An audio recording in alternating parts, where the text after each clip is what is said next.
Oke, Mas Dila, mungkin pasca kecelakaan kemarin tuh seperti apa sekarang kondisinya, Mas? Kondisi sekarang sih udah jauh lebih baik ya.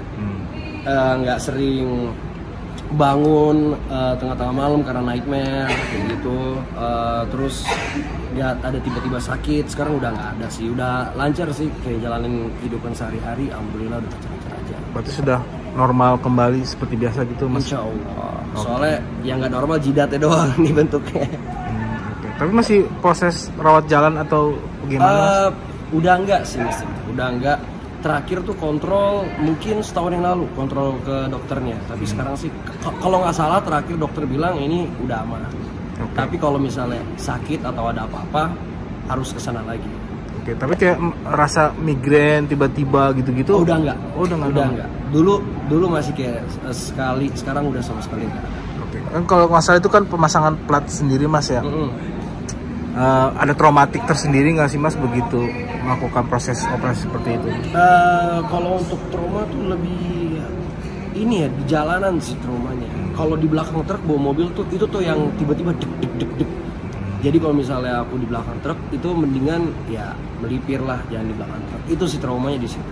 Oke, berarti berkendara sendiri tuh masih trauma, Mas, ya jantung tuh berdebar gitu, masih trauma. Jadi akhirnya siasatinnya kalau berkendara gitu udah berani nyetir sendiri atau? Udah berani. Ya dari awal juga langsung beraniin diri, langsung ya dilawan aja.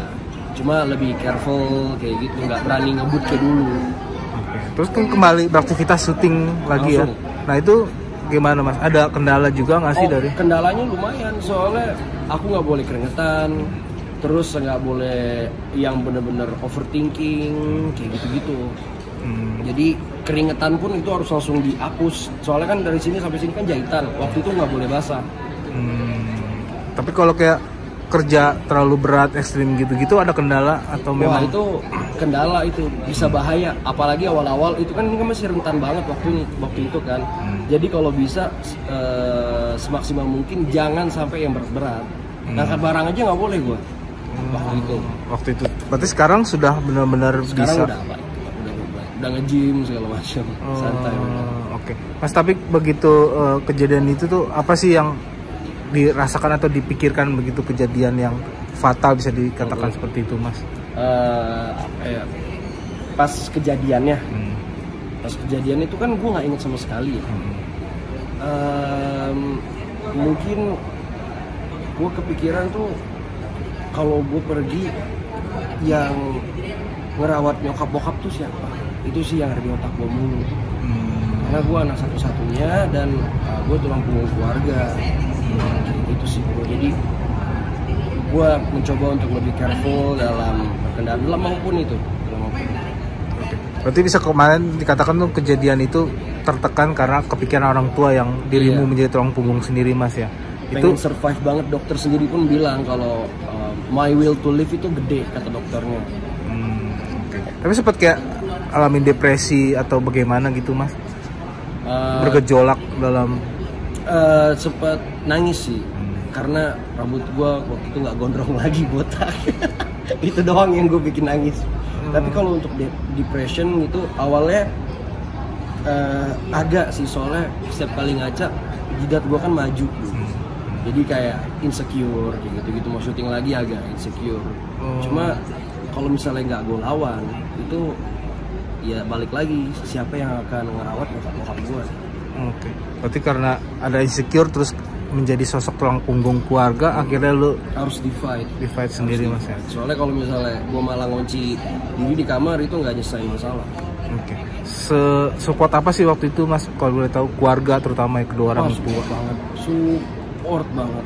Nyokap, bokap, keluarga gue, sahabat-sahabat gue, teman-teman gue, semua yang nge-support banget. Soalnya kan udah ada malah berita di saat itu kalau aku udah meninggal, udah ada tuh beritanya.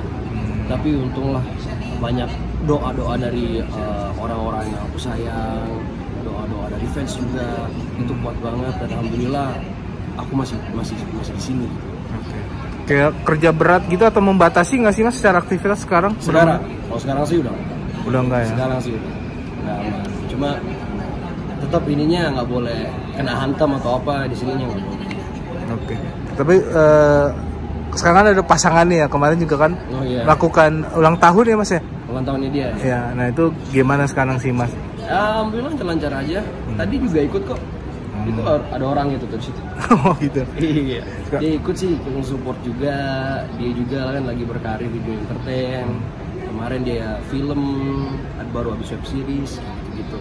Oke. Nah, berarti sekarang dengan sudah bisa beraktivitas kembali, sudah bisa seperti biasanya, ada target sendiri nggak sih Mas untuk dalam lu berkarir?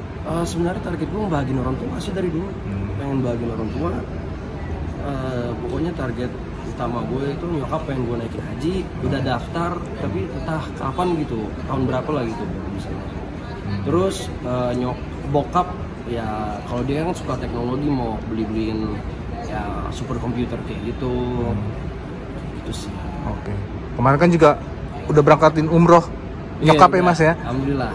Itu emang menjadi salah satu cita-cita lo juga akhirnya bisa memberangkatkan ibu ke Tanah Suci Mas? Oh iya, itu salah satu motivasi saya untuk bisa kerja keras terus.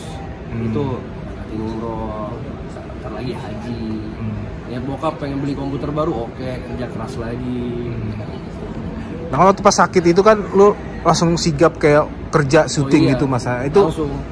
Kenapa Mas dan gimana Mas? Ya kayak gitu, yang balik lagi gue bilang kalau misalnya gue cuma di kamar doang ngapa-ngapain itu kan nggak akan gue suasana.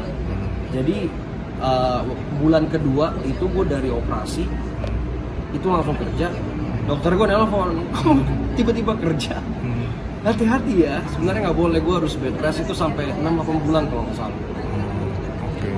Tapi akhirnya yang mengkuatkan itu lo ingin kerja karena memang lo tolong punggung keluarga untuk orang tua Mas ya? Tanggung jawab gue ya orang tua gue, kalau misalnya gue ngapa-ngapain jadi apa orang tua gue nanti. Tapi dengan kondisi sekarang kedua orang tua seperti apa sih Mas? Baik-baik, ada di rumah kok. Bokap, nyokap sehat. Nyokap yang sering jalan ke Alam Sutra, bokap yang di rumah terus. Oke. Mungkin untuk para fans nih Mas, dengan lo berkarir lagi nih, dengan udah pulih kembali seperti biasa, apa yang mau lo sampaikan sendiri Mas bagi fans sendiri? Untuk fans ya, bagi kalian, pertama terima kasih ya untuk karena udah selalu support saya. Untuk kalian nih, yang penting kalau misalnya berkendara itu doa dulu. Pastiin kalau kalian itu nggak ngantuk. Kalau memang ngantuk tengah jalan, nepi dulu deh. Nepi, istirahat, take a nap 1 jam aja. Habis itu baru kembali bawa kendaraan. Soalnya bahaya banget, micro sleeping itu bahaya banget. Dan aku salah satu korban. Dan masih yang support sekarang nih fans nih, apa yang mau lo sampaikan sendiri sih Mas? Apa? Sampai sekarang fans masih support dengan lo berkarir, apa yang mau lo sampaikan? Terima kasih udah support saya, walaupun di karir saya ini banyak drama ya. Tapi thank you banget loh. Jauhin narkoba, berkendara juga selalu safety riding. Dan kalian tonton saya terus, ikutin karir saya terus ya. Thank you banget. Oke.